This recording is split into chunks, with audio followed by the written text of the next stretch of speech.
South India shopping మాల్లో block buster ఆషాఢం #1 kilo sale.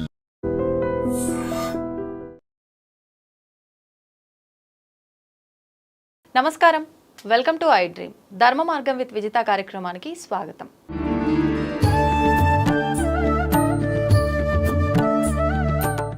సాధారణంగా మనం ఎంతో మంది వ్యక్తుల్ని చూస్తూ ఉంటాము, మనకు తారసపడుతూ ఉంటారు, వాళ్ళ గురించి తెలుసుకుంటూ ఉంటాము. కానీ ఇప్పుడు నా ముందున్న వ్యక్తి గురించి చెప్పాలి అని అంటే, సాధారణంగా ఆయన వృత్తిరీత్యా ఒక సాఫ్ట్వేర్ ఉద్యోగిగా ఉండి అసలు ఇది అంటే నేను బ్రతుకు తెరువు కోసం ఈ ఉద్యోగం చేస్తున్నాను, కానీ అసలు ఇంకేంటి, అసలు మనం మానవ జన్మ తీసుకున్నాము అంటే దానికి అర్థం ఏంటి, అసలు ఎందుకు మనం ఈ జన్మ తీసుకున్నాము, ఈ జన్మకు సార్థకత ఎక్కడ లభిస్తుంది అన్న ఒక ఉద్దేశంతో ఇదంతా ఆలోచించిన ఆయన అమ్మవారి గురించి తెలుసుకోవాలి అని ఇష్టంతో మొదలుపెట్టి మంత్ర ఉపదేశం, మూల మంత్రాల ఉపదేశం తీసుకొని వృత్తిరీత్యా సాఫ్ట్వేర్ ఉద్యోగిగా ఉన్నారు అనంటే భక్తిగా ముక్తిని పొందడం గురించి చాలా తక్కువ ఆలోచిస్తారు. కానీ ఆయన అమ్మవారి గురించి తెలుసుకొని ఉపదేశం తీసుకొని నేను ముక్తిని పొందాలి అని ఇటు వృత్తిని బ్యాలెన్స్ చేస్తూ ఇటు ఆధ్యాత్మిక జీవనాన్ని బ్యాలెన్స్ చేస్తున్న వ్యక్తి ఇప్పుడు నా ముందరున్నారు. ఆయన శ్రీ విద్యా గ్రంథ రచయిత పసుమర్తి వెంకట దుర్గా సుబ్రహ్మణ్యం గారు. ఇప్పుడు వారితో మాట్లాడి లలిత సహస్రనామాల గురించి కానివ్వండి, శ్రీ విద్య గురించి కానివ్వండి, వారు స్వతహాగా ఒక 4 పుస్తకాలు కూడా రాయటం జరిగింది. అసలు ఆ పుస్తకాల్లో ఏమున్నాయి, రాయాల్సిన సందర్భాలు ఎందుకు వచ్చాయి, ఇవన్నీ కూడా ఆయనతో మాట్లాడి తెలుసుకునే ప్రయత్నం చేద్దాం. నమస్కారం అండి. ఎలా ఉన్నారు? బాగున్నానమ్మా. మొదటి ఇంటర్వ్యూ అంట మీరు నేను మీతో చేయడం నిజంగా నాకు చాలా సంతోషంగా ఉంది. అంటే ఈ మధ్య కాలంలో మీ అంత వయసు అంటే దాదాపు మీకు 77 ఇయర్స్ అని చెప్పి నిజంగా అంటే చాలా ఆశ్చర్యంగా ఉంది. అంత ఏజ్ ఉన్న వాళ్ళని ఈ మధ్యకాలంలో చూడడం చాలా తక్కువగా. ఎందుకు అంటే ఉమ్మడి కుటుంబాలు కాస్త డివైడ్ అయిపోయి పెద్దవాళ్ళు ఊర్లో ఉండటము, అక్కడి వరకే చిన్న కుటుంబం, వైఫ్ అండ్ హస్బెండ్, పిల్లలు ఉండే విధానం ఎక్కువగా చూస్తున్నాం ఈ మధ్యలో. మీలాంటి వాళ్ళు చెప్పే విషయాల్లోంచి మనం మంచి చెడులు నేర్చుకునేది ఎక్కువగా ఉంటుంది, కానీ వాటికి దూరం అయ్యాం. ఈరోజు నేను మీతో మాట్లాడుతున్నంటే నాకు చాలా సంతోషంగా ఉంది. అలాంటి విషయాలన్నీ కూడా మీతో తెలుసుకోవచ్చు అనే ఆనందం నిజంగా. అయితే ముందుగా మీ గురించి మనం మాట్లాడుకుందాం, ఎందుకంటే మన ప్రేక్షకులందరికీ మీ గురించి కూడా తెలియాలి కదా. అందుకని మీరు 19 ఏళ్ల వయసులోనే మీరు ఆల్రెడీ అప్పటికే ఉద్యోగంలో ఉండి అమ్మవారికి సంబంధించిన మంత్రాలు ఇవన్నీ కూడా ఒక 5 మంత్రాలు ఉపదేశం తీసుకున్నారని చెప్పి విన్నాను. సాధారణంగా ఊళ్ళల్లో విలేజ్లో ఉన్న వాళ్ళకి అక్కడ వాళ్ళ వ్యవసాయ పనులు వాళ్ళ వృత్తి వాళ్ళు చేసుకుంటూ, లేదు అంటే ఉద్యోగంలో ఉన్న వాళ్ళు వాళ్ళ ఉద్యోగం వాళ్ళు చేసుకుంటూ ఇదే ఆలోచన ఉంటుందే తప్ప మళ్ళీ అక్కడి నుంచి ఇంకొక మార్గంలోకి వెళ్ళాలనే ఆలోచన చాలా తక్కువ మందిలో ఉంటుంది. మీకెందుకు ఈ ఉపదేశం తీసుకోవాలనిపించింది? నేను వృత్తి యొక్క ఉపాధి కోసం విజయనగరం జిల్లా గరివిడి దగ్గర శ్రీరామనగర్ అనే ఒక ఫ్యాకర్ అంటారని, అక్కడ ఉద్యోగాన్వేషణలో కొండా రామనాథరావు గారు ఆ ఫ్యాక్టరీలో ఒక ఆఫీసర్, ప్రొడక్షన్ కంట్రోలర్. ఓకే. వారింటికి వెళితే వారి ద్వారా ఉద్యోగం లభిస్తుంది అని చెప్పి నన్ను కొందరు స్నేహితులు ప్రోత్సహించారు. వారి ఇంటికి వెళ్ళాను. ఆ రోజున ఎవరున్నారో ఇంట్లో ఎవరున్నారో నాకు తెలియదు, కానీ కొండా రామనాథరావు గారి భార్య, ఆవిడ భార్య అక్కడ కూర్చున్నారు, ఇంకెవరితో మాట్లాడుతున్నారు. నేను వెళ్ళాను, నమస్కారం అండి అని చెప్పాను. నా ముఖం చూస్తూ ఎవరు నాయనా నువ్వు అన్నారు. నాకు ఉద్యోగం కావాలి, మీ ఇంటికి రామనాథరావు గారిని కలవమన్నారు. వారిని కలవడానికి వచ్చాను. అసలు నువ్వేం చేస్తావు, ఏం చేస్తావు? చదువు పూర్తి చేసుకున్నాను. చదువు అంటే అప్పటికి మెట్రికులేషనే. చదువు పూర్తి చేసుకున్నాను, అందుచేత నాకు ఉద్యోగం కావాలి అంటే మా ఇంట్లో ఉండిపోమన్నారు. మరి ఎందుకు ఉండిపోమన్నారు నాకు తెలియదు, కానీ మరి ఏమిటి అక్కడ వెనకాల ప్రేరణ, ఏ దైవం యొక్క ప్రేరణ కానీ నేను ఉండిపోయాను. వారింట్లో చిన్న సంచితో వెళ్ళాను. కట్టుకోవడానికి 2 జతల బట్టలు అది ఉండిపోయాను. ఆ రోజు వారింట్లో భోజనం చేశాను. రాత్రి అక్కడే వారు నాకు అన్ని ఏర్పాటు చేశారు పడుకోవడానికి. అది కంపెనీ ఇచ్చిన ఇల్లు, కొంచెం పెద్దది. తెల్లవారుజాము లేస్తే 88 ఏళ్ళ వ్యక్తి ఒక ఆయన 2:30కి లేచి ఆసనాలు వేసుకుంటున్నారు. ఆయన ఎవరు అంటే తర్వాత తెలిసింది కొండా రామనాథరావు గారి తండ్రి, ఒక అడ్వకేటు. తర్వాత ఆయన కుర్తాళ మౌనస్వామి వారు 1948లోనే ఆయన దగ్గర శిష్యరికం పొందారు. ఆయన శ్రీ విద్యోపాసన మొత్తం అంతా తీసుకున్నారు. ఆయన మొత్తం కంప్లీట్గా సాధన చేస్తుండేవారు. ఆయన 2:30కి లేచేటప్పుడు నేను ఆయన పక్కనే ఉన్నాను, కూర్చున్నాను. ఆయన ఏం చేస్తున్నారు అన్నీ అబ్జర్వ్ చేశాను. ఆ. 2:30 నుంచి ఇంచుమించుగా 4 గంటల వరకు ఆసనాలు తలవేలాంటివన్నీ చేసుకుని 4 గంటలకు స్నానం చేసి వెనకాతల మామూలుగా దేవుడి గది వంటిల్లు ఉన్నాయి, అక్కడ అమ్మవారి దగ్గర కూర్చున్నారు.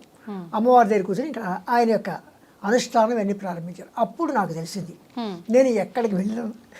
అప్పుడే తెలిసింది. ఎక్కడికి వెళ్ళానంటే సాక్షాత్తు అమ్మవారి పాదాల దగ్గరికి వెళ్ళాను. సరే ఈ రకంగా ఆ రకంగా వాళ్ళ ఇంట్లో ఉన్నాను, నాకు మంచి మంచి ప్లేసే దొరికింది, ఒక దైవ సన్నిధి దొరికింది, ఉద్యోగం ఇప్పిస్తాను వాళ్ళు కూడా హామీ ఇచ్చారు. అంటే ఇక్కడ నేను అప్పుడు ఊహించాను, అప్పుడు చిన్న వయసు, నాకు తినడానికి దొరికింది, ఉండడానికి దేవుణ్ణి ప్రార్థించుకోవడానికి దొరికింది అని సంతోషించుకున్నాను. అంటే భుక్తి ముక్తి అని నాకు అంత అంత గొప్ప లాంగ్వేజ్ నాకు రాదు. అప్పుడు వారు ఏం చేశారంటే ఇలాగ కొన్నాళ్ళ పాటు ఖాళీగానే ఉన్నాను, వారికి ఏదైనా చిన్న చిన్న సాయం చేస్తుండేవాడిని. ఒక రోజుని కొండ ఆయన భార్య ఎవరైతే శ్రీ ఆసనాలు వేసుకున్నారో కొండ కోటయ్య గారు, ఆయన భార్య కూడా ఆవిడకి కూడా దాదాపు 80 ఏళ్ళు ఉంటాయి. ఆవిడ కింద కూర్చున్నారు, కింద మామూలుగానే కూర్చున్నారు. మనం కూర్చొని ఈ రోజున కూర్చోలేము, అటువంటి కిందనే కూర్చున్నారు. ఇలా రాని దగ్గర పిలిచారు. పిలిచిన తర్వాత దేవుడు నమస్కారం చేసుకుంటావా అన్నారు. నమస్కారం చేసుకున్నాను. అలాగే వారి వెనకాతల ఆయన అగ్ని కార్యం చేసేవారు. ఆ టైంలోనే మేము తెల్లవారుజాము లేచి బ్రాహ్మణులు అంటే అగ్ని కార్యం చేయడం, వైశ్వదేవం ఇలాంటివన్నీ చేస్తుంటారు. అంటే హోమమా అగ్ని కార్యం? హోమమే, అందులో హోమం చేయడం అగ్ని కార్యం చేస్తారు. తర్వాత వైశ్వదేవం కూడా చేస్తారు. సంధ్యావందనం ఇలాంటివన్నీ చేసుకుని అమ్మవారికి కూడా సేవించుకుంటారు. నేను అన్నీ చూసిన తర్వాత ఆవిడ పిలిచిన తర్వాత ఆవిడ వెనకాతలే కూర్చుంటూ ఆవిడ లలితా సహస్రనామ స్తోత్ర పారాయణ చేస్తూ ఉంటే ఏదో వినేవాడిని. అది పారాయణ ఏమిటని కూడా నాకు తెలిసేది కాదు అప్పట్లో. ఆయన కూడా అంత 88 ఏళ్ల వ్యక్తి కూడా నా పక్క అలా చూస్తూ నాతో మాట్లాడుతూ పక్కనే కూర్చోబెట్టుకునేవారు. క్రమంగా ఏమైందంటే ఓ రోజున మా ఇంటి దగ్గర నేను మామూలుగా నేల మీద పడుకున్నాను. మాకు దగ్గరలోనే ఒక చోట ఒక చిన్న ఇల్లు, నేల మీద పడుకుంటే తెల్లవారు తడుక్కుని మెరిసింది ఏమిటో కళ్ళ ముందు. నిద్రలోనే ఏదో పెద్ద మెరుపు వచ్చినట్టుగా అనిపించింది. అది అనిపించిందో లేకపోతే నేను అనుకున్నానో నాకు తెలియదు. తెల్లవారు మళ్ళీ మామూలుగా వాళ్ళ ఇంటికి వచ్చినప్పుడు ఏం చెప్పానంటే ఇలాగా అన్నాను, ఏం లేదులే నేను నీకు మంత్రోపదేశం చేస్తాను అని మొట్టమొదటిసారిగా నాకు గణపతి మంత్రాన్ని, మహాగణపతి మంత్రాన్ని నాకు ఉపదేశించారు. అది రాసిచ్చారు, ఉపదేశించారు. వారికి ఉపదేశించే హక్కు ఉంది, అర్హత ఉంది కనుక నాకు ఆ గణపతి మంత్రాన్ని ఉపదేశించారు. ఇది జాగ్రత్తగా చేసుకో, ఇది కొంచెం ఒక వారం రోజులు చేసుకున్న తర్వాత నీకు బాలా త్రిపుర సుందర మంత్రాన్ని చెప్తాను అలా. ఆ రకంగా వారింట్లో గణపతి, బాలా త్రిపుర సుందరి, శక్తి పంచాక్షరి, చివరిసారిగా పంచదశి, ఈ 4 మంత్రాలు నాకు ఉపదేశం ఇచ్చారు వారే. అదే సమయంలో ఆయన కొడుకు కొండ రామనాథరావు గారు అని చెప్పి ఉద్యోగం కోసం వెళ్ళారు కదా, ఆయన ఫ్యాక్టరీలో ఇంటర్వ్యూకి తీసుకెళ్లారు. ఉపదేశం అయిపోయిన తర్వాత ఉపదేశం ఇది మామూలే, ఇది జరుగుతుంది. తీసుకెళ్ళారు. అక్కడ ఆయన ఏం చేశారంటే మామూలుగా ఇంటర్వ్యూ జరిగింది. ఆ ఇంటర్వ్యూలో కూడా కొంచెం నాకు తెలిసిన ఆ వయసుకు తెలిసిన రకంగానే నేను ఆన్సర్ చేశాను. వాళ్ళకి నచ్చింది, నాకు ఉద్యోగం ఇచ్చారు. అంటే అక్కడ భుక్తి, ఇక్కడ వీరి దగ్గర ముక్తి, నాకు 2 కూడా సమకూరే కనుక అలా కొన్నాళ్ళు ఉన్నాను. అప్పటికి వారు ఏం చేశారంటే IBM వారి కొన్ని మిషన్స్, అంటే ఆ రోజు పంచికార్డ్ డేటా ప్రాసెసింగ్ అంటారు, అది అకౌంటింగ్ పర్పస్ ఆ కంపెనీ తెచ్చుకుంది అద్దెకి. అవి రెంట్కి తెచ్చుకుంటారు. ఆ రోజుల్లో IBM రెంట్కి ఇచ్చేది హై బేసిస్ మీద.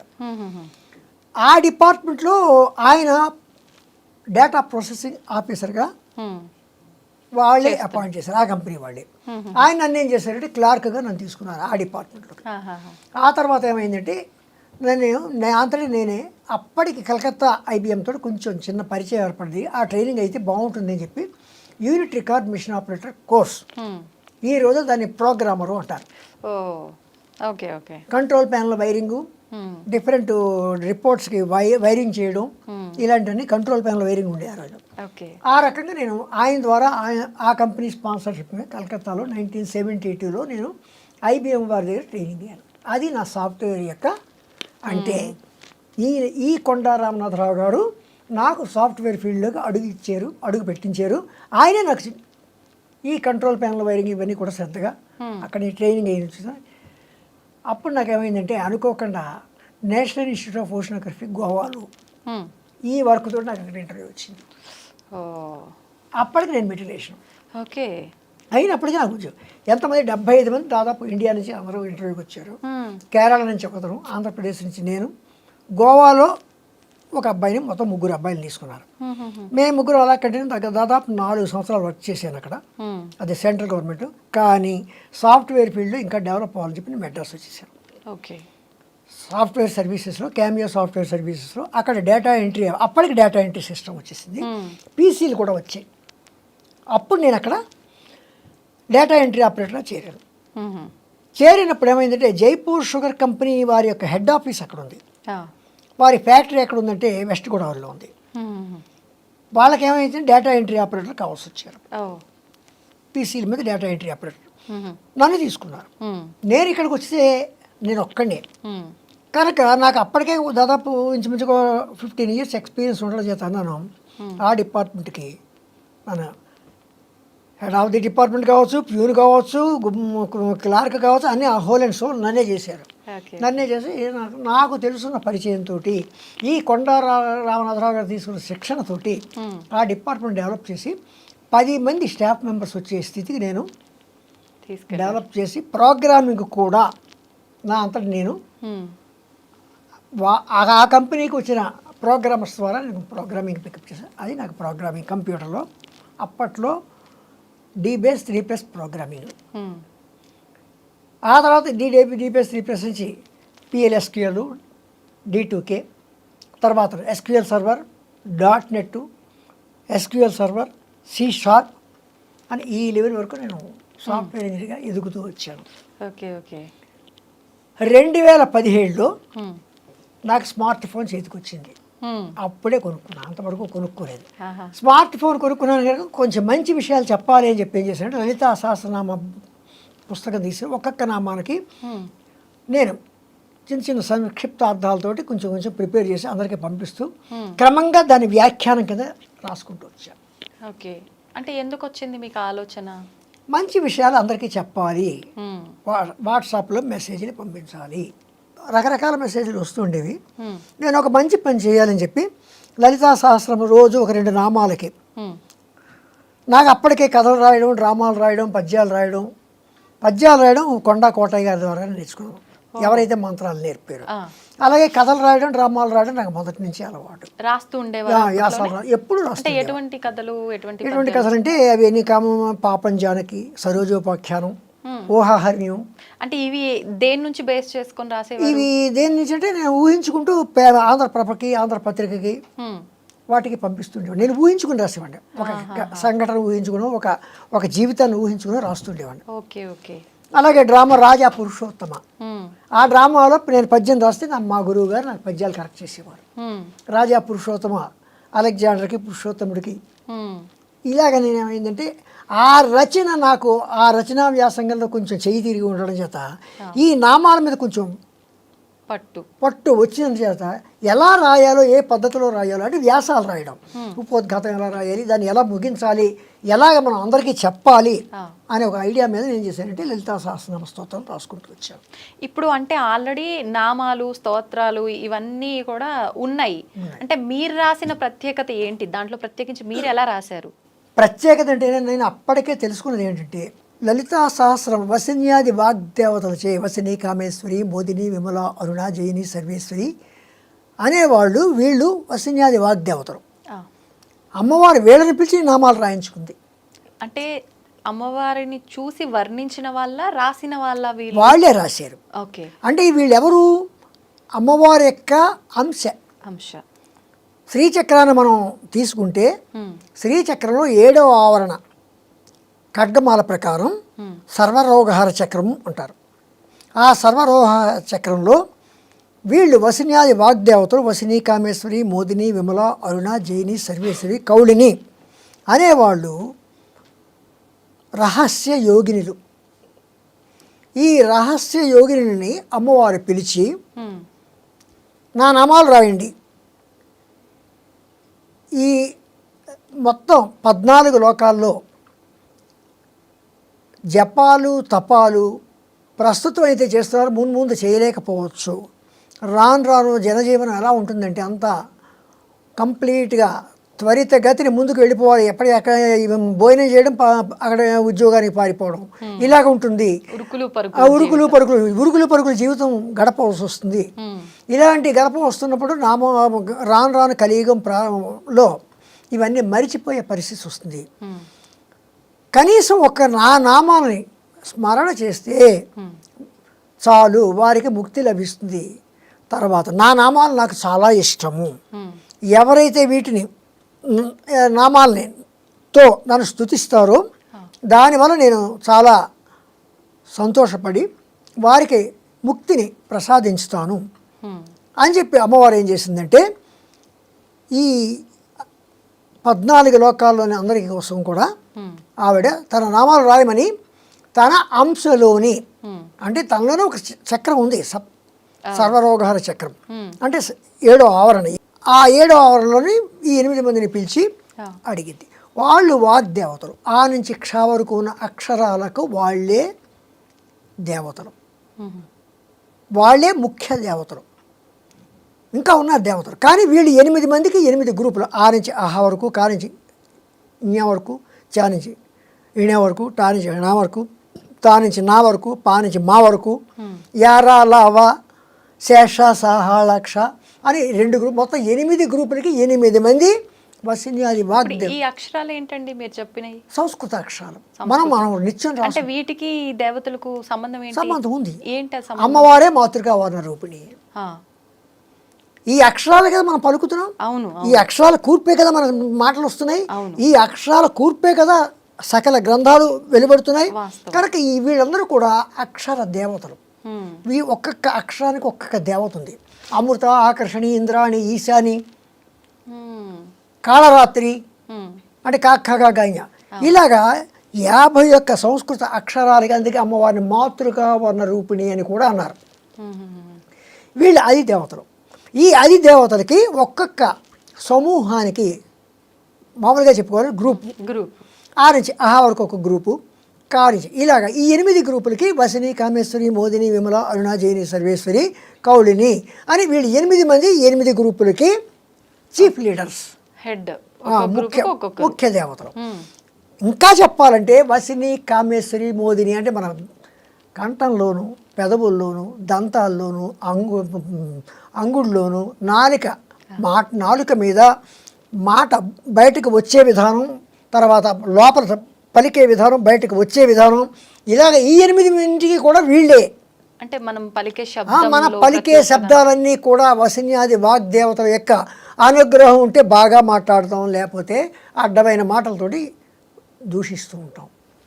ఇప్పుడు మొత్తానికే మాటలు రాని వాళ్ళకి వీళ్ళ అనుగ్రహం లేదని, అనుగ్రహం లేదు. అనుగ్రహం లేకపోబట్టి వాళ్ళకి మాట కూడా మాట్లాడలేకపోతారు. ఆ రకంగా అందుచేతను మాటలు అనుగ్రహం ఉంటేనే మంచి మాటలు వస్తాయి. అనుగ్రహం లేకపోతే రకరకాల మాటలు ఏవేవో వస్తుంటాయి. అలా అన్నమాట. అలాగా అటువంటి వాగ్దేవతలను పిలిచి అమ్మవారు ఏం చేసిందంటే, నా చక్రం గురించి, నా తత్వం గురించి మీకు బాగా తెలుసు కనుక మీరు నా నామాలు రాయండి అన్నారు అమ్మవారు. చెప్పి అమ్మవారు ఏం చేసిందంటే వాళ్ళ చేత నామాలు వ్రాయించింది.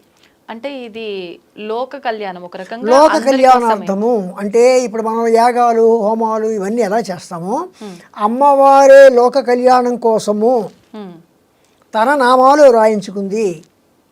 ఎందుకు రాయించుకుంది? తనని ఎంత పొగిడితే, ఎందుకంటే ఆది పరాశక్తి, ఆవిడే మూలము. ఎలాగా? ఆది అంతము లేనిది. మొదటి నుంచి సృష్టికి ముందు, సృష్టితోటి, సృష్టి తరువాత కూడా ఆవిడే ఉంది. కానీ సృష్టి స్థితి లయకారకులు అని చెప్పి త్రిమూర్తుల గురించి వాళ్ళకి ఆ కార్యక్రమాలు ఏర్పాటు చేసింది కూడా ఈవిడే. ఆది పరాశక్తి అంటే శక్తి మూలం. శక్తే మూలం.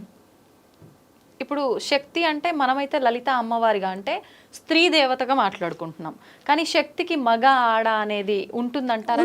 శివశక్తి ఐక్యం ఉన్నారు కదా, ఎవరు? సాక్షాత్ పరమేశ్వరుడు.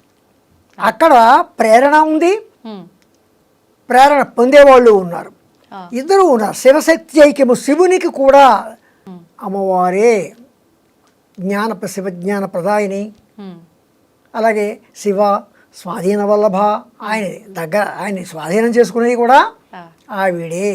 అంటే ఇప్పుడు సాధారణంగా వాడుక భాషలో పెద్దవాళ్ళు చెప్తూ ఉంటారు శివుడాజ్ఞ లేనిదే చీమైనా కుట్టదు. అంటే ఈయనకు ఆజ్ఞిచ్చే ఆవిడ అమ్మవారా? ఓకే, ఈయన మనకు ఆజ్ఞనిస్తే ఆయనకు ఆజ్ఞనిచ్చేది వీరిద్దరూ ఒకరినొకరు వీరు అంటే ఆవిడ ప్రత్యేకించి ఏమి లేరు.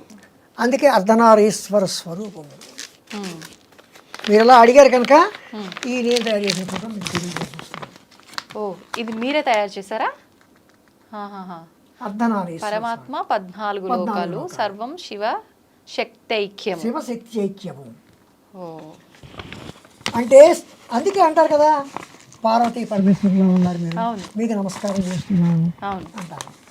అంటే పార్వతీ పరమేశ్వరు అందుకనే కదా పెళ్ళి అయ్యేటప్పుడు ఒక అమ్మాయి ఏం చేస్తుంది, గౌరీ పూజ చేస్తుంది. అమ్మవారు లోక కళ్యాణం కోసం,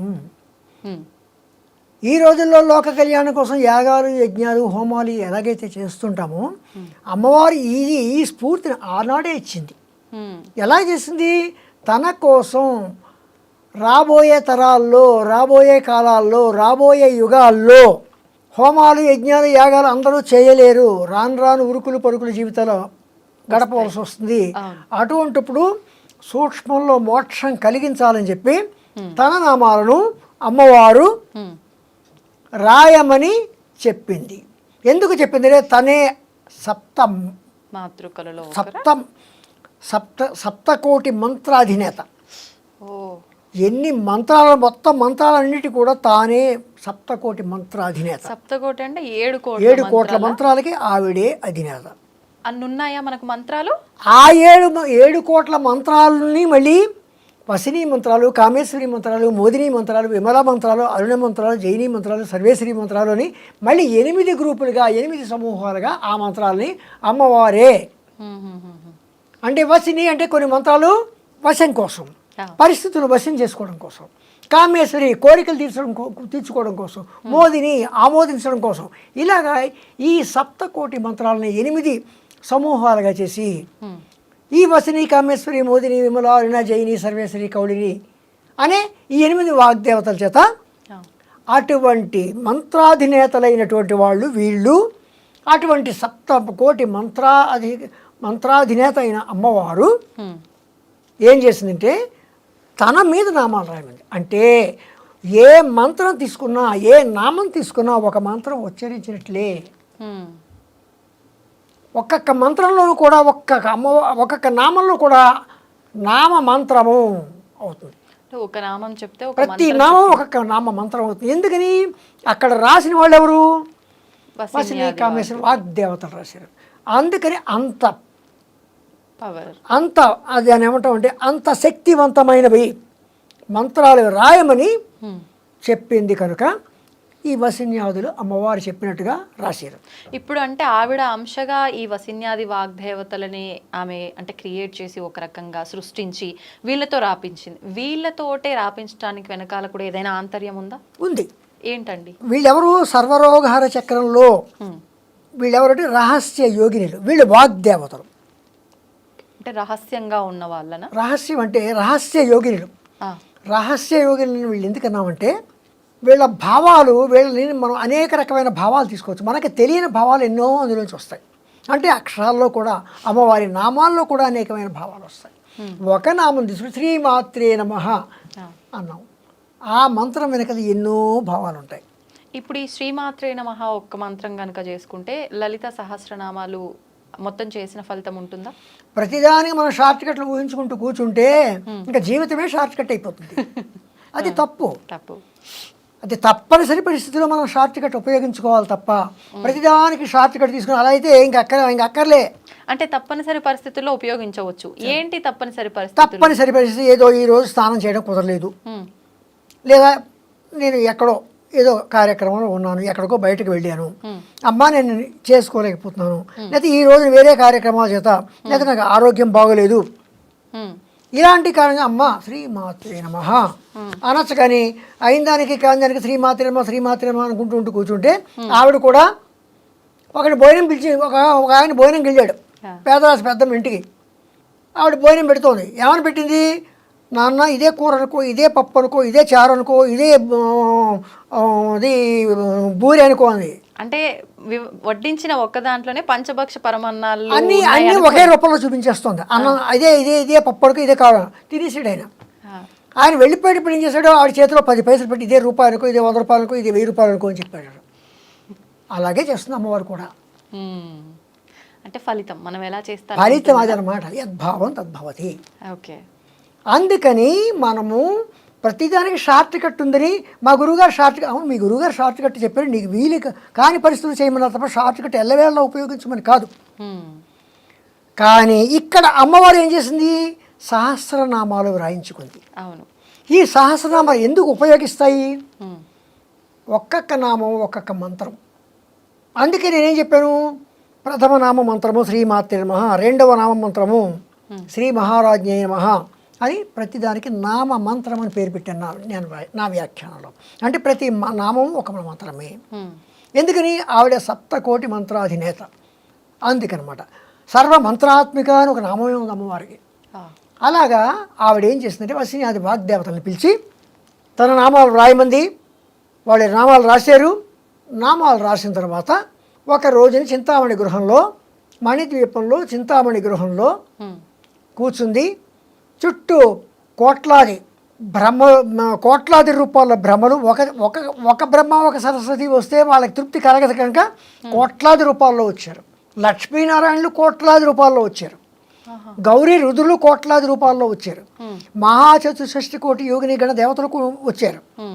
తర్వాత అందరూ మొత్తం వారాహి, రాజశ్యామల అమ్మవారి యొక్క బలగం అంతా అక్కడ ఆ చింతామణి గృహంలో సమావేశమై ఉంటే అంతవరకు ఈ లలితా సహస్రనామాలు అనేవి ఎవరికీ తెలియని పరిస్థితిలో అమ్మవారు ఒక చిరునవ్వు చూస్తూ అక్కడే కూర్చున్న వసిన్యాది వాగ్దేవతల్ని నేను చెప్పిన పని ఏం చేశారు అన్నట్టుగా వారికి ఒక సంజ్ఞ ఇచ్చింది.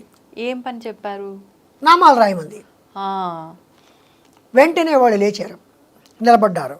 ముక్త కంఠంతో ఒకే కంఠంతో శ్రీమాత అన్నారు. చెప్పడం మొదలు పెట్టారు. ముందేమన్నారు, శ్రీమాత, శ్రీ మహారాజ్ఞి, శ్రీమత్ సింహాసనేశ్వరి, రాజాదిరాజ రాజమార్తాడ రాజ వైభోగం అని చెప్పి రాజులు వస్తుంటూ అంటుంటారు కదా. అలా ఇక్కడ అమ్మవారు ఏం చేశారంటే శ్రీమాత, శ్రీ మహారాజ్ఞి, శ్రీమత్ సింహాసనేశ్వరి. ఇంకేముంది, ఆవిడ ఒక్కసారి ఆవిడ తబ్బిబ్బు అయిపోయింది. చూస్తోంది, నవ్వుతోంది. ఇంకా ఏం చెప్తారో అని. చిదగ్నికుండ సంభూత, నువ్వు ఎలా పుట్టేవమ్మా, ఎక్కడి నుంచి పుట్టావో, చైతన్యాగ్నిలోంచి పుట్టేవమ్మా. ఎందుకు పుట్టేవమ్మా, దేవకార్య సముద్యత. ఎందుకు పుట్టేవో, దేవతల యొక్క వారి యొక్క బాధలను తీర్చడానికి పుట్టేవమ్మా. ఇంకా అక్కడి నుంచి ఆవిడ యొక్క స్థూల రూపాన్ని ముందు వర్ణించను. అలా ఉంటావమ్మా, ఇలా ఉంటావమ్మా, నీ కళ్ళు ఇలా ఉంటాయి, నీ ముక్కు ఇలా ఉంటుంది. ఎలాగా, చతుర్బాహు సమన్విత, రాగస్వరూప పాశాఢ్య, క్రోధాకార అంకుశోజ్వల, మనోర్గుపేక్షు కోదండ, పంచతన్మాత్ర సాయక, నిజాలన ప్రభాపూర మధ్య బ్రహ్మాండ మండల, చంపకాశోక పున్నాగ సౌగంధిక లసత్కజ, కురువింద మణిశ్రేణి, ఇవన్నీ పొగుడుతున్నారు. ఈ శిరోజాలమ్మ, శిరోజాల యొక్క వాసన, మల్లె పుష్పాలు ఇవన్నీ తీసుకుని వాటి వాసన చెప్పుకుంటున్నాయి. ఈ ముక్కు ఎలా ఉంది, సంపంగి మొగ్గలా ఉంది, అప్పుడే ఇచ్చిన సంపంగి మొగ్గలా ఉంది. ఈ కళ్ళు ఎలా ఉన్నాయి, చేపలు, చేప పిల్లల్లో ఉన్నాయి. ఎలాగా, ముఖచంద్రకళంకా మృగనా విశేష వదన స్మర్మాంగని గృత వక్త్రలక్ష్మి పరివాహ చలన్ మీనాభలోచన. అమ్మవారి యొక్క సౌందర్యమైన ఈ ముఖంలో, ఆ ప్రవాహంలో వక్త్రలక్ష్మి పరివాహ చలన్ మీనా, చేప పిల్లలు కదులుతున్నట్టుగా ఉన్నట్టు ఆ కళ్ళు. ఎంత మంచి వర్ణన. వక్త్రలక్ష్మి పరివాహ చలన్ మీనాభలోచన, నవచంపక పుష్పాభనాసాదండ, అప్పుడే ఇచ్చిన నీ ముక్కమ్మ సంపంగి మొగ్గలా ఉందమ్మా అంట మనం. అలాగే నవచంపక పుష్పాభనాసాదండ విరాజిత, తారాకాంతి తిరస్కారి నాసాభరణం. అమ్మా నీ ముక్క ఎలా ఉందంటే శుక్ర నక్షత్రం కన్నా, అంటే నక్షత్రాలన్నిటికన్నా కాంతి పొందిన శుక్ర నక్షత్రం కన్నా ఇంకా దేదీప్యమానంగా, ఇంకా కాంతులు, తారాకాంతి తిరస్కార నాసాభరణ వాసన, కదంబ మంజరీ క్లుప్త కర్ణపూర మనోహర. నీ చెవులు ఎలా ఉన్నాయి, కదంబ పువ్వులు, అంటే కదంబ మంజరి క్లుప్త కర్ణపూర మనోహర అంటే కదంబం అంటే కదంబ పుష్పాలు. పుష్పం. ఆ, ఈ కదంబ పుష్పాలు ఇక్కడ గుర్తులు ఉన్నాయట. కదంబ మంజరి క్లుప్త కర్ణపూరం తాటంక యుగళీభూత. సూర్య చంద్రులు ఇద్దరు కూడా ఇక్కడ అమ్మవారికి తాటంకములు, చౌకమ్మలు. చెవి దుద్దులు. తాటంక యుగళీభూత తపనోడపమండల పద్మరాగ శిలాదర్శ పరిభావి కపోనము. ఈ రెండు ఎలా ఉన్నాయంటే ఒకటి అద్దంట, ఒకటేమో పద్మరాగ మణిలాగా నున్నగా ఎలా ఉన్నాయంటే పరమేశ్వరుడు తన ఈ ఇందులో తన ముఖాన్ని చూసుకుంటున్నట్టు తన అందం ఎలా ఉందో అని చెప్పి అమ్మవారి యొక్క ఈ కపోల ఇక్కడ ఒక్కసారి. అందుకే శంకరాచార్యుల వారు ఏమన్నారంటే ఈ గడ్డంట పరమేశ్వరుడికి పిడిట. ఈ పిడి పట్టుకుని ఇలా ఇలా తిప్పుకుంటున్నట్టు, ఇక్కడ పక్క చూసుకుంటున్నట్టు, ఇటు పక్క చూసుకుంటున్నట్టు తన అందాన్ని. అలాగా పద్మరాగ శిలాదర్శ పరిభావి కపోలము నవవిద్రుమ బింబసేని ఎక్కార్యదనచ్చద. అప్పుడే సాన పట్టిన వజ్రము పగడము, అప్పుడే పండిన దొండ పండు లాంటి పెదవులు నవవిద్రుం బింబసేని ఎక్కార్యదనచ్చద శుద్ధ విద్యాంకురాకార ద్విజవంతి ద్వయోశ్వర. అమ్మవారిని పొగుడుతున్నాయి ఈ నామాలతోటి. అలాగే మనం నామాలు చదువు, మీరు అన్నారు ఇందాక ఈ నామాల వల్ల ఒక ప్రయోజనం ఏమిటి ఉంది అని. వాళ్ళు చేసినట్టుగా వాళ్ళు చదివినట్టుగానే తప్పు లేకుండా మనం కూడా, అంటే మనం అంత వర్ణించినట్టుగా మనమే దాన్ని ఎంజాయ్ చేస్తూ గనక మనం భక్తితో చేస్తేనే ఫలితం ఉంటుందేమో కదా. అలా ఉండదు. ఏదో మాట వరుసకి అందుకే కూడా దార్శుడి తప్పు దండంతో సరే ఈ నామాలన్నీ అయిపోయిన తర్వాత యదక్షర పదభ్రష్టం మాత్ర హిందీ భవేత్ తత్సర్వం క్షమితాం దేవి ప్రసీద నమోస్తుతే అని కూడా అంటాం. అవునవును. అంటే అంటే తప్పు ఏమైనా ఉంటే క్షమించండి. మన ఇంటికి ఎవరైనా వచ్చారు అన్నీ భోజనం చేసి వెళ్ళిపోతుంది, ఏమైనా అండి మీకు కూరలు బాగోపోయినా చారులు బాగోపోయినా ఏమనుకోకండి అంటాం కదా. అలాగా ఉంది, కానీ తప్పు లేకుండా చదవాలి. మొన్న మాకు యాగం జరిగింది. యాగం జరిపి లలితా సహస్రనామ స్తోత్ర పారాయణ జరిగింది. లలితా సహస్రనామ స్తోత్ర పారాయణ జరిగితే శ్రీరామ్ గారి వద్ద పండితులలో 2-3 పండితులు లలితా సహస్రనామ స్తోత్రం చేస్తూ చదువుతుంటే స్తోత్రం అంటే ఇలాగే చదవాలి అని అందరికీ అనిపించేది. అంత గంభీరంగా నిజంగా నాకే ఎంతో సంతోషం అనిపించింది. ఆయన చదువుతారు, ఆయన అంత బాగా చదువుతారు. ఆయన అక్కడ కూర్చుని ఆయనే చదువుతున్నారు మేము అనుకున్నా కూడా. అంత బాగా వెనకాతలు కూర్చుని వాళ్ళు చదువుతున్నారు. అంటే ఆయన కంఠం వాళ్ళ కంఠం కూడా అంత బాగుంటుంది. అలాగా అంత గంభీరంగా చదువుతున్నారు. అంత గంభీరంగా చదువుతున్నారు కనుకనే అక్కడికి లలితామ్మవారు వచ్చింది అని మనం భావన చేసుకోవచ్చు. ఆ కుంకుమ, ఆ పూజ చేసిన కుంకానికి అంత పవిత్రత ఏర్పడిందని కూడా అనుకోవచ్చు. అలాగా ఈ నామాలు ఎలాగున్నాయంటే మొదటి నామాలన్నీ కూడా 54 నామాలు కూడా 6 నుంచి 54 నామాలు వరకు కూడా అమ్మవారి యొక్క స్థూల రూపం, అమ్మవారి యొక్క శరీరం. మనం ఫోటోలో చూస్తున్నాం సాధారణ అమ్మవారి ఫోటోల్లో, అది ఆ ఆకారాన్ని అలా వర్ణించుకుంటూ వచ్చారు. ఆకార వర్ణన, స్థూల రూప వర్ణన. తర్వాత మీరు ఇందాక అన్నారు పంచదశి మంత్రం అన్నారు. మూల మంత్రాత్మిక ఎలాగా శ్రీమద్వాగ్భవకూటైక స్వరూపముఖ పంకజ అంటే అండి అమ్మవారి యొక్క ఈ ముఖం ఎలా ఉందిట, వాగ్భవకూటము. వాగ్భవకూటం అంటే ఏంటి, పంచదశి మంత్రానికి 3 భాగాలు. వాగ్భవకూటము, కామరాజకూటము, శక్తి కూటము. పంచదశి మంత్రంలో క ఏ ఈల హ్రీం, క ఏ ఈల హ్రీం, ఈ 5 అక్షరాలు వాగ్భవకూటము అంటే సరస్వతి సమూహం. అంటే కూటము అంటే గ్రూప్. ఓకే.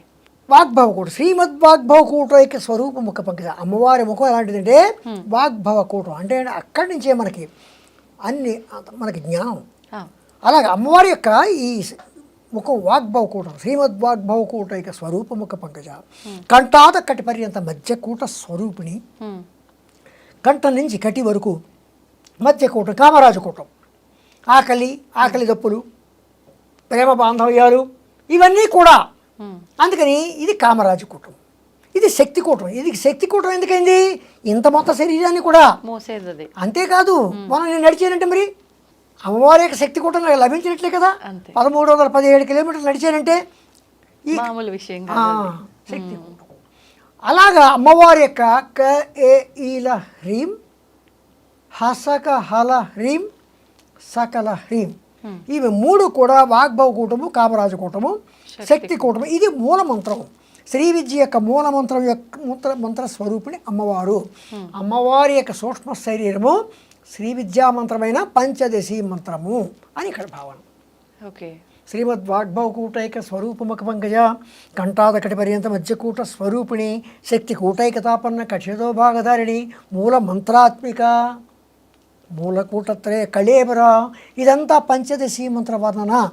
అంటే వసిన్యాది వాగ్దేవత ఎంత చక్కగా వస్తున్నారు. ముందు అమ్మవారిని పొగిడారు, అమ్మవారి స్థూల రూపాన్ని వర్ణించారు, అమ్మవారి యొక్క సూక్ష్మ, ఇలాగ ఇవన్నీని ఈ నామాల్ని ఇందాక మనం ఎక్కడికను ఈ నామాలకి మీరు భాష్యం రాయాలి అని ఎందుకు అడిగారు కదా, దానికి ఇంత చెప్పాల్సి వచ్చింది. ఈ నామాలకి వసిన్యాది వాగ్దేవతలు రాశారు, ఇంత క్రమంగా రాశారు కనుక ఈ నామాలకి ఇంత పాపులారిటీ వచ్చింది, ఈ నామాల్లో ఉన్న భావం ఎంత వచ్చింది. అందుకే శ్రీ లలితా సహస్రనామ స్తోత్రాన్ని శ్రీ లలితా సహస్రనామ శాస్త్రము అని కూడా అంటాం. శాస్త్రము అని కూడా చెప్పచ్చు. ఎందుకంటే సకల శాస్త్ర సర్వ మంత్ర ఎలాగనంటే ఛందస్సార శాస్త్రసార మంత్రసార తలోదరి అనే అమ్మవారిని ఛందస్సార శాస్త్రసార అని కూడా అన్నాం అమ్మవారిని. అమ్మవారికి ఆ నామాలు ఉన్నాయి. అలాగా ఈ నామాలన్నీ కూడా రాయబడ్డాయి కనుక ఇలాంటి నామాలు వసిన్యాది వాగ్దేవతలు రాస్తే అమ్మవారు ఏం చేస్తుందంటే నామాలు మాత్రమే కాదు ఈ నామాలకు ఒక భాష్యం రాయాలి అని ఏం చెప్పారు భాష్యము అంటే భాష్యం వివరణ వ్యాఖ్యానము నరేషన్ అని కూడా మనం ఆ భాష్యం రాయాలని చెప్పి అమ్మవారు ఏం చేసిందంటే భాస్కర్ రాయల వారిని ఒక ఆయన పూర్ణ దీక్షాపరుడు, ఆయన శంకరాచార్యుల వారి తర్వాత శంకరాచార్యుల వారితో సమానమే ఆయన కూడా. అంతటి మహాత్ముడికి ఈ కార్యక్రమాన్ని అప్పచెప్పింది భాష్యం రాయటం. కానీ ఇక్కడ ఇంకో విచిత్రం ఉంది, చెప్పమంటే చెప్తాను. చెప్పండి. ఎలాగంటే సాక్షాత్ శంకరాచార్యుల వారే లలితా సహస్రనామ స్తోత్రానికి భాష్యం రాయాలి అని అనుకున్నారు. అనుకుని తన శిష్యుల్ని ఈ గ్రంథం తీసుకురండి, లలితా సహస్రనామ స్తోత్రం వసిన్యాది వాగ్దేవతలు రాసింది, తీసుకురండి అన్నారు. అంటే శిష్యులు వెళ్ళేది దొరకలేదు, ఎక్కడ దొరకలేదు. ఒక అమ్మాయి వచ్చింది, చిన్న అమ్మాయి ఇచ్చింది ఆయనకి, మాట ఆడకుండా తెచ్చేసి వెళ్ళిపోయింది. ఆయనకి ఎవరికి శంకరాచార్యుల వారికి ఇచ్చి వెళ్ళిపోయింది. ఆయన చూసే కాదు, అదేమిటిది విష్ణు సహస్రనామ స్తోత్రం. అవునా? అప్పుడు మళ్ళీ ఈ అమ్మాయి ఇది కాదమ్మా, ఈ లలితా సహస్రనామ స్తోత్రం కాదమ్మా అని అమ్మాయిని పంపించేశారు. మళ్ళీ వెళ్ళి పంపించారు. మళ్ళీ ఆ అమ్మాయి వచ్చింది, మళ్ళీ ఇంకో పుస్తకం వచ్చింది, అది విష్ణు సహస్రనామం. మళ్ళీ ఎందుకని మళ్ళీ మళ్ళీ విష్ణు సహస్రనామం? అదే ఆయన కూడా దివ్య దృష్టితో ఆలోచించారు. అప్పుడు ఆలోచిస్తే ఈ పని నీది కాదు. అంటే తీసుకొచ్చిన అమ్మాయిది కాదా, రాయాల్సిన కాదు రాయాల్సింది ఈయన కాదు. ఆ తెచ్చిన అమ్మాయి ఎవరో బాలా త్రిపురసుందరి. ఓ, అంటే అమ్మవారే అంటే అక్కడ ఆదేశిస్తుంది, ఈ పని నీది కాదు, ఇవి రాయాలి నువ్వు అని శంకరాచార్యులు ఆదేశించడం ఆయన దివ్య దృష్టిలో చూశారు. అమ్మా నన్ను ఈ పని వద్దంటే అలాగా, నేను రాసే తీరుతాను అని సౌందర్యలహరి రాశారు ఆయన. సౌందర్యలహరి లలితా సహస్రనామ స్తోత్రంలో 1000 నామాల యొక్క స్థానాన్ని 100 శ్లోకాల్లో ఆయన పెట్టేశారు అక్కడ. సౌందర్యలహరి అంటే ఈ నామాలకి రాయడానికి తర్వాత కాలంలో భాస్కర్ రాయల వారు వస్తారు అని చెప్పి ఆయన భాష్యం రాశారు. మీరు నన్ను అడిగారు మీరు ఎందుకు రాశారు. ఇప్పుడు నేను చెప్తున్నా, అందరూ రాస్తున్నారు, నేను రాస్తున్నాను. అందరూ కథలు రాస్తున్నారు, నేను కథ రాశాను. అందరూ నవలు రాశాను, నేను నవలు రాశాను. అలాగే అందరూ రాస్తున్నట్టుగా నా భావంతో నేను రాసుకున్నాను. కానీ ఎంతమంది రాసిన ఈ వ్యాఖ్యానం అంతా ఎక్కడిది? భాస్కర్ రాయల వారు రాసిన వ్యాఖ్యానం మాత్రమే మాతృక. మీకు అర్థమైందమ్మా? ఆ రకంగా లలితా సహస్రనామ స్తోత్రానికి భాష్యం భాస్కర్ రాయల వారు రాస్తే చాలామంది రాసుకుంటూ వచ్చారు భాష్యాలు. ఆ భాష్యాలు రాస్తుంటే ఒక భాష్యానికి పోయిన భాష్యం అంటే అందులో సెంట్రల్ మీనింగ్ అంటే అందులో బేస్ చేసుకున్నది ఒకటే, అర్థం కూడా ఒకటే బేస్మెంట్ వస్తుంది. కానీ వారు చెప్పింది డిఫరెంట్ వేస్లో చెప్పుకుంటూ వచ్చారు. అంటే ఎందుకు చెప్పుకొచ్చారంటే ఒక్కొక్క శాస్త్రాన్ని వర్ణించుకుంటూ, ఒక్కొక్క శాస్త్రాన్ని అక్కడ ఉటంకిస్తూ, ఒక్కొక్క శాస్త్రాన్ని ఎగ్జాంపుల్ చెప్పుకుంటూ వారి క్రమంలో వారు చెప్పుకుంటూ వచ్చారు. ఇప్పుడు ఒక విషయం అడుగుతా అండి, ఏమనుకోవద్దు.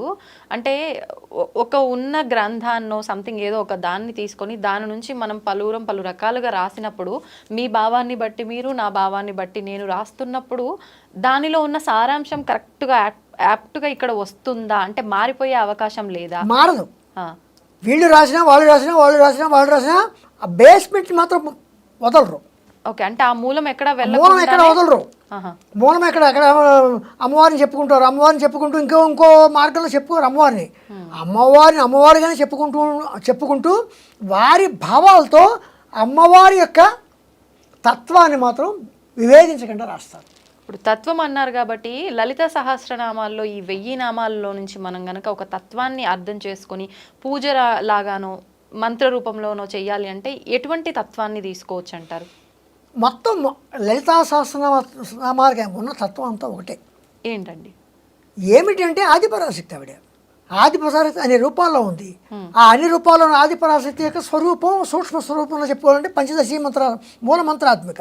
ఆవిడ యొక్క లీలలు రకరకాల భండాసుర వధ తర్వాత ఇంకా చాలా చాలా చాలా ఉన్నాయి. ఆవిడ యొక్క లీలలు అన్ని రకాలుగా లీలలు ఉంటాయి.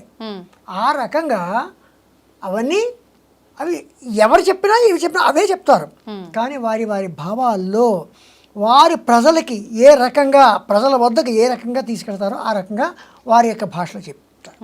కానీ నేను వారంత పండితుడిని కాను. నేను నా భావంలో నేను ఒక కథ రాసినట్టుగా, ఒక నవల రాసినట్టుగా, ఒక డ్రామా రాసినట్టుగా నా భాషలో అత్యంత సులభతరంగా అత్యంత సరళంగా అర్థమయ్యేలాగా వారు చెప్పిన భావాల్ని నేను ఎక్కడా కూడా విభేదించకుండా వారితో అంగీకరించుతూ రాసే ముందు కూడా నేను చెప్పుకుని వస్తున్నాను.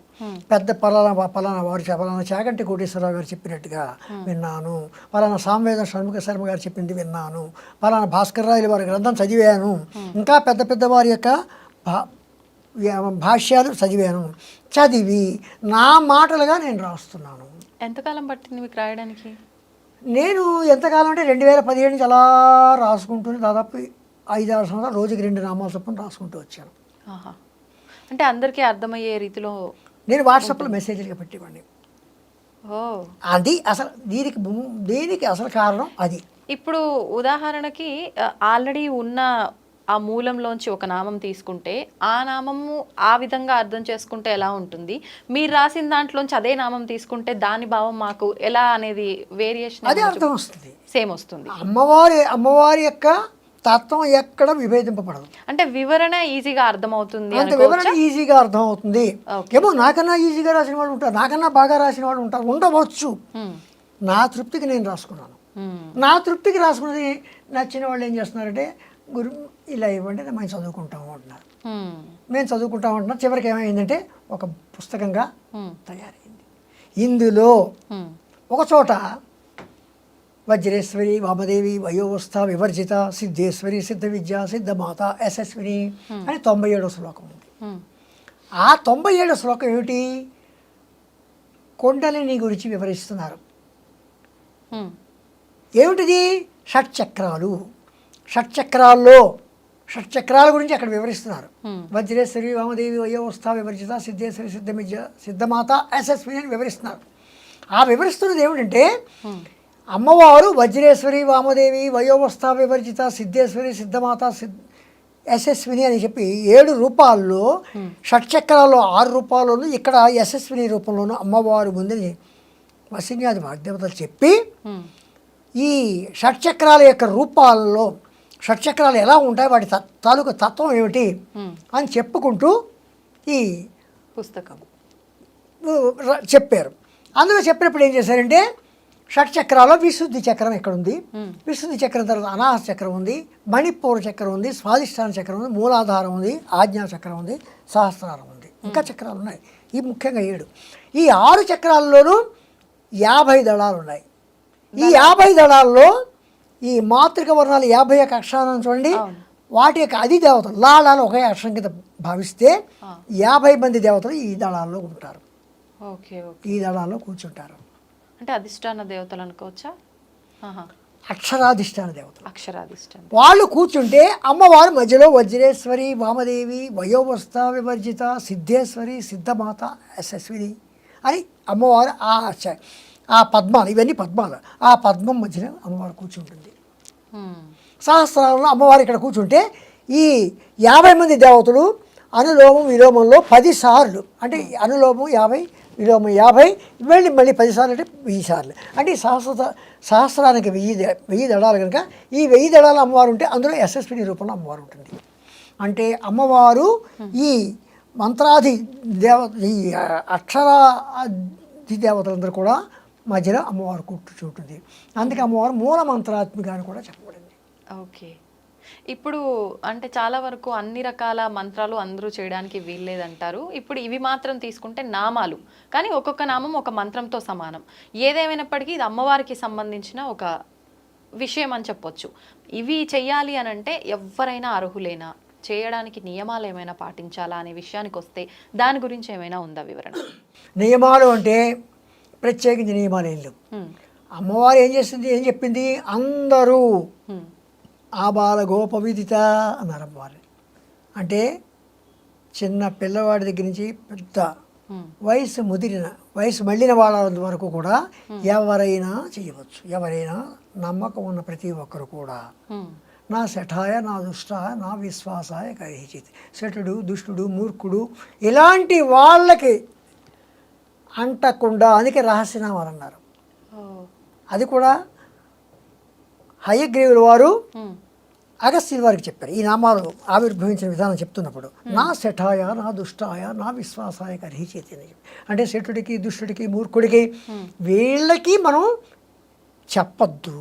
వాళ్ళు మొండి వాళ్ళు వీటిని వినరు కనుక వాళ్ళకి వినకుండా ఇవి రహస్యనామాలుగా కాపాడుకోవాలి అని చెప్పి హయగ్రీవుల వారు అగస్త్యుల వారికి చెప్పారు. అలాగా ఇవి రహస్యనామాలు, ఆ రకంగా రహస్యనామాలను కూడా చెప్పచ్చు. అంటే ఓన్లీ వాళ్ళ వరకు మాత్రమే ఈ రహస్యనామాలు. అంటే సాధారణంగా రహస్యము అనగానే రహస్యం అంటే గుప్తార్థంగా ఎన్నో అర్థాలు ఉంటాయి. అవును, అలాగా కూడా చెప్పచ్చు. అందుకే లలిత రహస్యనామ స్తోత్రం అని చెప్పి రహస్యనామ స్తోత్రం అందుకని అన్నాం. అవును. అయితే ఇప్పుడు 1000 నామాలు ఉన్నాయి, కానీ వీటిలోంచి ముఖ్యంగా కొన్ని నామాలు తీసుకోవాలి ప్రత్యేకమైనవంటే అలా ఏమైనా మనం తీయొచ్చా, విడతీయొచ్చా? కొందరు రకరకాల వారి యొక్క కోరికల ప్రకారం ఒక చోట ఏముంది, మాకు ఒంట్లో బాగోట్లేదండి, ఏం చేయాలని అడుగుతారు. అప్పుడు ఏమని చెప్తారంటే సర్వవ్యాధి ప్రశమన్యై నమః సర్వమృష్టి నివారిణి అని అనువది ఆ నామం చదువుకో, కొన్నాళ్ళు చదువుకుంటే నీకు. మాకు పిల్లలు లేరండి, శ్రీమాత్రి అని మన నామం కొంచెం శ్రద్ధగా చదువుకో అని చెప్తూ ఉంటారు. అలాగా కొన్ని నామాలు మన యొక్క నమ్మకాలు. ఈ నామం చదివితేనే మన కోరిక తీరుతుంది, ఆ నామం చదివితేనే మన కోరిక తీరుతుందని కాదు. వారికి మరింత దగ్గరగా తీసుకెళ్ళడానికి ఆ నామాలు చెప్తారు. కానీ మనం ఏ నామాలు, లలితా సహస్రనామాలు ఏ నామాలు చేసినా సరే తప్పకుండా మన కోరికలు సిద్ధిస్తాయి. సాధారణంగా కలియుగంలో ప్రత్యక్ష దైవం శ్రీ లలితా పరమేశ్వరి మాత అని కూడా మనం చెప్పుకోవచ్చు. మనకెందుకంటే వెంటనే పలుకుతుంది. అంటే మనకి ఇన్ని రూపాల్లో దేవతలు ఉన్నా కూడా, అంటే ఎవరి ఇష్టదైవంగా వాళ్ళు ఒక్కొక్క రూపాన్ని ఆరాధిస్తూ ఉంటారు. వీళ్ళందరినీ పట్టుకోవాల్సిన అవసరమే లేదు, ఓన్లీ అమ్మవారిని పట్టుకుంటే అందరి అనుగ్రహం ఉన్నట్టు అని భావించవచ్చా? విఘ్నేశ్వరుని పూజించితే విఘ్నాలు కాపాడుతాడు. సరస్వతీదేవిని పూజిస్తే విద్య వస్తుంది. లక్ష్మీదేవిని పూజిస్తే అష్టైశ్వర్యాలు వస్తాయి. ఈవిని పూజిస్తే ఇవన్నీ వస్తాయి. ఓకే, అన్నీ వస్తాయి, అందరి అనుగ్రహం ఆవిడ ద్వారానే లభిస్తుంది అనుకోవచ్చు, అంతే అంటారా?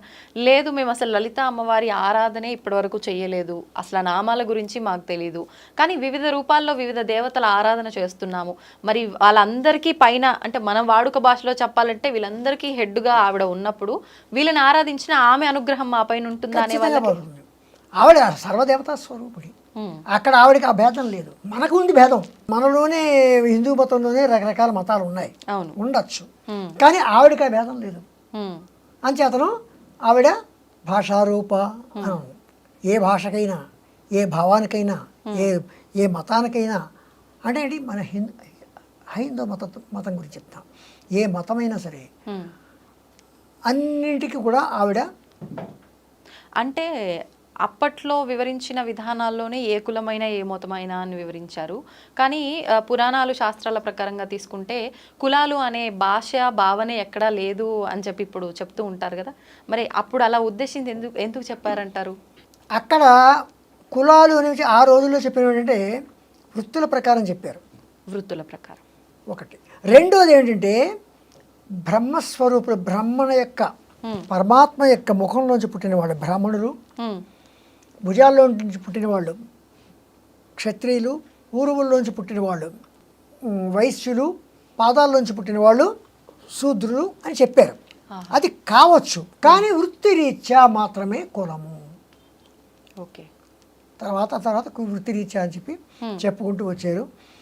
తర్వాత ఇవేమైందంటే తరతరాలు మారుతుంటే మన చదువులు, మన వృత్తులు వేరేగా వస్తున్నాయి కనుక అవును అంచేత మనకి ఇప్పుడు ఈ కులాలు అనేవి ఇదే. కులం అంటే ఏం లేదు, ఒక సమూహం. ఆ సమూహంలో వాళ్ళే దాని మూలం ఏమైందంటే కులాలు ఏర్పడ్డాయి. ఓకే. ఇప్పుడు ఈ లలితా సహస్రనామాలకి శ్రీ విద్యకి మధ్య సంబంధం ఏమైనా ఉందండి? శ్రీ విద్య లలిత. కానీ లలిత అమ్మవారు ఈ విధానము ఇదంతా కూడా మనం మాట్లాడుకునే దాన్ని బట్టి ఇదంతా సాత్వికంగా మనం ఆచరించే విధానం. శ్రీ విద్య అనగానే తంత్రము అనే రకంగా మాట్లాడుతూ ఉంటారు కదా, అదంతా అదేమిటంటే శ్రీ విద్య అనేసరికల్లా అనుష్ఠానపరంగా మంత్రానుష్ఠానపరంగా మనం అమ్మవారిని సేవించే విధానాన్ని శ్రీ విద్య అంటాం. దానికి సులభంగా ఇప్పుడు ఖడ్గమాల ఉంది, ఖడ్గమాల చదువుతున్నాం. ఖడ్గమాలలో 9 ఆవరణల గురించి చెప్పారు. ఇది ఎవరైనా చదవచ్చు. కానీ దీనికి నవావరణార్చన వేరేగా ఉంది. నవావరణార్చన ఎందుకు చేస్తున్నాం? ఆ నవావరణార్చన చేస్తే ఎంతో, దానికి 10 నిమిషాల్లో చదువుకునే ఖడ్గమాల కూడా అంతే అని చెప్తున్నారు. అంటే వీటికి దానికి అది వారు చేస్తున్నారు. ఎవరైతే అర్హత ఉందో, ఎవరైతే దాని అనుష్ఠానం తీసుకున్నారో వారు చేస్తున్నారు. అది శ్రీ విద్యాపరంగా. ఖడ్గమాల పరంగా అయితే ఇది ఖడ్గమాల మామూలుగా ఎవరైనా చేసుకోవచ్చు. ఇలాంటివి ఉంటాయి. అంటే మీరు అన్నట్టుగా ఉపాసన తీసుకొని ఒక దీక్షలాగా చెయ్యాలి నిత్యం అనుకునే వాళ్ళు ఈ రకంగా శ్రీ విద్యాపరంగా వెళ్ళాలి. లేదు మేమంతా నార్మల్గా ఎటువంటి నియమాలు ఇవన్నీ లేవు చేసుకుంటాము అనుకుంటే ఖడ్గమాల ప్రకారం ఖడ్గమాల కానీ, లేదా సహస్రనామ పారాయణ కానీ, లేదా శతనామ పారాయణ కానీ, ఇలా ఏవో పారాయణలు చేసుకోవచ్చు. స్తోత్రాలని మనం పారాయణ చేస్తాం. ఇప్పుడు ఈ సహస్రనామ పారాయణ చేయాలి అని అంటే పర్టికులర్గా ఒక సమయం ఏమైనా చూసుకోవాలంటారా? నా ఉద్దేశంలో అయితే ఇది కూడా అమ్మవారిని స్తుతించడమే కనుక ఎప్పుడు పెడితే అప్పుడే స్తుతించుకోవచ్చు. కాకపోతే ఏంటంటే మన పద్ధతి ప్రకారం ఏంటంటే బాత్రూమ్కి వెళ్ళిన బట్టలు కాకుండా శుచి శుభ్రత మాత్రం పాటించాలి. అలా చూసుకొని మనది మనకు కరెక్ట్ అనిపిస్తే మనం చేసుకోవచ్చు. ఇప్పుడు లలితా అమ్మవారి ఆరాధన మీరు చెప్పినట్టుగా ఈ సహస్రనామాలు ఇవన్నీ చేసుకుంటూ శ్రీచక్ర రూపంలో ఆరాధించవచ్చా? ఎవరైనా చెయ్యొచ్చా? లేదు అంటే ఇందాక మీరు అన్నట్టుగా శ్రీ విద్యా ఉపాసకులు మాత్రమే? ఇక్కడ శ్రీచక్రం అనేసరికల్లా అది ఉపాసన పరంగానే వస్తుంది. ఎందుకంటే ఒక శ్రీచక్రం అంటే మేరు ప్రస్థానం తీసుకుంటాం. ఆ శ్రీచక్రం మేరు పూజ చేసుకోవాలంటే కొంచెం ఉపాసన పరంగా కొంత అర్హత సంపాదించుకోవాలి. అర్హత లేకుండా శ్రీచక్రం మేరు జోలికి వెళ్ళకూడదు. అదే శ్రీచక్రం ప్రింట్ చేసిన శ్రీచక్రం లామినేషన్ చేసింది మనం పూజ చేసుకుంటాం, ఫోటో రూపంలో తప్పు, పర్వాలేదు. ఒక దేవుడికి ఎలాగైతే ఫోటోకి అగరత్తి వెలిగిస్తామో అలాగే ప్రింట్ చేసిన శ్రీచక్రానికి లేదా ఒక రాగిరేఖ మీద వేసిన శ్రీచక్రానికి మామూలుగా పూజ చేసుకోవచ్చు. కానీ మేరు ప్రస్థానం కానీ లేకపోతే బీజాక్షరాలతో వ్రాయబడిన శ్రీచక్రం ఆల్రెడీ అందులో అమ్మవారిని ప్రతిష్ఠించిన శ్రీచక్రాలకి వీటికి కొంత మంత్రోపదేశాలు అనుష్ఠానపరంగా కొంచెం చేయవలసిన క్రమాలు ఉంటాయి కనుక అవి ఎవరు పెడితే వాళ్ళు చేయడం మంచిది కాదు. ఎందుకంటే బీజాక్షరాలు సరిగా పలకలేకపోవడం, బీజాక్షరాలు వెనక ముందులు రావడం ఇలాంటివన్నీ వస్తాయి కనుక అది కేవలం అనుష్ఠాన పనులు మాత్రమే చేయాలి అని వస్తుంది. ఓకే. అంటే ఇప్పుడు ఇందాక మీరు ఆల్రెడీ చెప్పున్నారు, మనం గనక ఈ సహస్రనామాలు అందరూ చదవాలి, సమయంతో పని లేదు, ఏదైనా తప్పులు ఉంటే ఆకరణ మన్నించమని ఎలాగో వేడుకుంటాం, కానీ తప్పులు చదవకుండా మాత్రం చెయ్యాలి అని చెప్పి తెలియకుండానే అది నోరు తిరగటంలో కానివ్వండి, ఏదో రకంగా తడబడటమో ఆ తప్పులు అనేవి దొర్లుతూనే ఉంటాయి. కానీ ఇవి నామం కాబట్టి తప్పుపోయినా పర్లేదు అనుకోవచ్చా? లేదు నామంతో కూడి ఉన్న మంత్రాలు అనుకున్నాం కాబట్టి ఇది దోషంగా మారుతుందంటారా? ఏమైనా దోషంగా మారుతుందా అంటే ఒక విషయం నేను తప్పు అంటున్నా, రైట్ అంటున్నా. రామునితో కపివరుండిట్లనియే బాగుంది కదా, వినడానికి బాగుంది కదా. రాముని తోక పివరుండిట్లని అంటే ఎలా ఉంటుంది చెప్పండి? అసలు అర్థమే మారిపోయినట్టు. మరి ఇది అంతే, ఆ, ఇది అలాంటిది కదా. అవును. అప్పుడు ఒకసారి ఆ నామం మనం విరవకోవడం చోట విరిచి ఉమ్, అదే ఇంకో నామంలో ప్రథమాక్షరం ఈ నామంలో కలిపి Hmm. ఇంకోటి చేస్తే అది దోషణ కింద కూడా రావచ్చు, భూషణ కింద కాకుండా. అది తప్పు కదా. అవును. అమ్మవారి దగ్గర పూజ చేస్తామని కూర్చొని అమ్మవారిని దూషిస్తే ఎలాగా? అంటే మనం తెలిసి చెయ్యట్లేదు కదా, అయినా దోషమేనా? అందుకే కొంచెమైనా మనం తెలుసుకోవాలి, కొంతైనా తెలుసున్న వారి దగ్గర మనం తెలుసుకోవడం మంచిది. ఉమ్, ఏం పర్వాలేదు, చేస్తే మంచిది, ఏమంటే చేస్తే చేసేయచ్చు, తప్పేం లేదు, ఆవిడే ఏమనుకోదు. ఉమ్, కానీ అది మంచిది కాదు. ఉమ్, ఆవిడే క్షమిస్తుంది, ఆవిడ శిక్షించదు.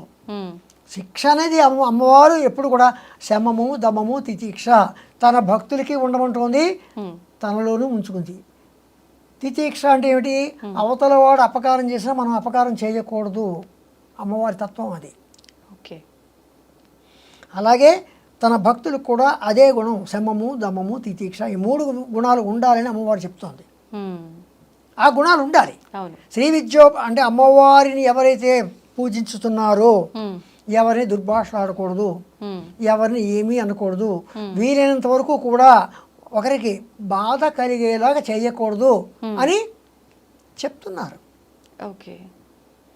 ఇప్పుడు ఈ లలితా సహస్రనామాల్లో సదాశివ కుటుంబిని అనే ఒక నామం అనేది ఉందా?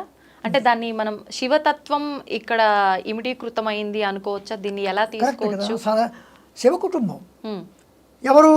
షణ్ముఖుడు, గణపతి. ఉమ్, శివ కుటుంబం ఫోటోలే మన దగ్గర ఉంటాయి అవును. అంతే. ఉమ్, సదాశివ కుటుంబిని, ఆ కుటుంబంలో ఆవిడ గృహిణి, ఆ కుటుంబానికి యజమాని ఎవరు? సదాశివుడు, అందుకు సదాశివ కుటుంబిని. ఓకే. ఆ కుటుంబంలో నువ్వు గృహిణి అమ్మ. ఉమ్, అంత ఆది పరాశక్తి అయినా ఆయన దగ్గరికి వచ్చేసరికల్లా అవును. లజ్జా స్వరూపిణి. ఉమ్, ఆయన దగ్గర లజ్జ, ఉమ్. సిగ్గుపడుతూనే ఒక పెళ్లి కూతురులా కూర్చుంటుంది.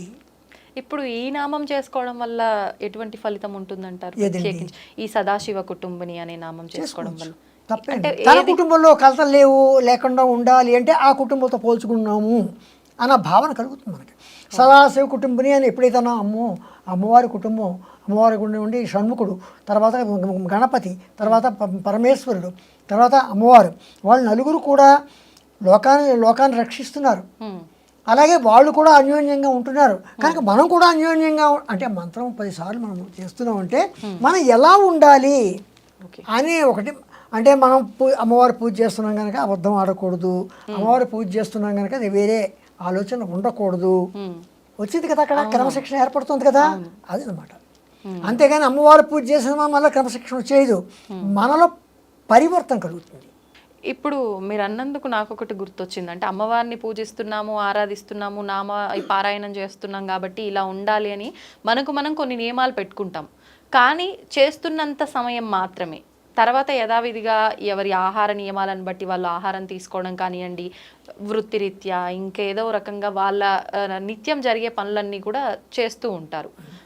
అట్లాంటప్పుడు కొంతమందిలో ఒక చిన్న సందేహం ఉంటుంది. అంటే ఉదాహరణకు మాంసాహారులు, శాకాహారులు తీసుకోండి. శాకాహారులకి ఇంకా ఎటువంటి భయం ఉండదు, మేము ప్యూర్ వెజిటేరియన్గా ఉన్నాము, మేము ఏ టైంలో అయినా ఏమైనా అంటే అమ్మవారి ఆరాధన నామము ఏదో ఒకటి చేసుకుంటాము, మాకు ఫలితం ఉంటుంది. మాంసాహారుల్లో ఒక చిన్న భయం అయితే ఉంటుంది. ఏమని? మేము మాంసాహారులం కాబట్టి పూజ చేసినంతసేపు ఉంటున్నాము, కానీ తర్వాత పూజ అయిపోయిన అనంతరము తర్వాత ఏదో ఒకటి మేము తినేస్తున్నాము, అందుకే మా కోరికలు నెరవేరట్లేదేమో, అమ్మవారికి మా పైన కోపమేమో, ఇలా ఆలోచించే వాళ్ళు కూడా ఉంటారు. ఆ భయం వద్దు. అవసరం ఏది లేదు. చెప్పమంటారా? కొండ దేవత ఎవరు? కొండల్లో గ్రామ దేవత ఎవరు? గ్రామ దేవతలకు ఏ ఆహారం పెడుతున్నాం మనం? మాంసాహారం పెడుతున్నాం కదా, మనం తింటున్నాం కదా, తప్పులేదు. అంత మాత్రాన కులరీత్యా, వృత్తిరీత్యా, నీ నియమం రీత్యా నువ్వు శాకాహారి, నువ్వు మాంసాహారం జోలికి వెళ్ళకూడదు. ఇంకొకటి ఏంటంటే మాంసాహారానికి మనిషిలో ఉద్రేకాన్ని పెంచుతుంది, బుద్ధి యొక్క బలాన్ని తగ్గిస్తుంది. మాంసాహారానికి ఉన్న లక్షణం. శాకాహారానికి ఉన్న లక్షణం ఏంటంటే మనిషిలోనూ మాట్లాడే మాటలో కానీ అన్నింటిలోనూ తర్వాత ప్రవర్తనలో కూడా ఒక చక్కని ప్రవర్తన. అందుకోసం మాంసాహారులు శాకాహారులు ఉన్నారు తప్ప శాకాహారం తినడం మాత్రాన్ని అమ్మవారు రక్షిస్తుంది, మాంసాహారం శిక్షిస్తుంది అని ఏం లేదు. ఎందుకంటే కొండల్లోనూ కోనల్లోనూ ఆ దేవతలను, అందుకని అమ్మవారు కౌలాచార సాంప్రదాయం కూడా ఉంది అమ్మవారికి. అవునా? ఉంది కదా. అంటే ఇలా ఎన్ని సాంప్రదాయాల్లో అమ్మవారి ఆరాధన ఉంది? కౌలాచారం వామాచారం దక్షిణాచారం రెండూ ఉన్నాయి.